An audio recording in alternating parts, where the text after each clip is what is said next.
We'll show you how to turn on a feature on your iPhone that notifies people when your notifications are silenced while you're in focus mode.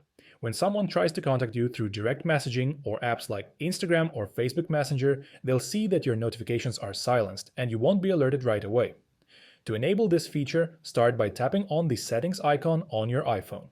Then scroll down slightly until you find focus mode and tap on it to open. If you want this setting to apply across all of your Apple devices, like your iPad or Apple Watch, make sure to switch on Share Across Devices. Next, tap on Focus Status. Here, just toggle on Share Focus Status. This is exactly what we were looking for. Now, when you're in focus mode, apps will notify people that your notifications are silenced. To customize this further, go back and tap on Do Not Disturb, then tap on the Apps section to add any apps where you want to show people that you're in focus mode and your notifications are temporarily silenced, and that's it. Thanks for watching, and please consider liking this video.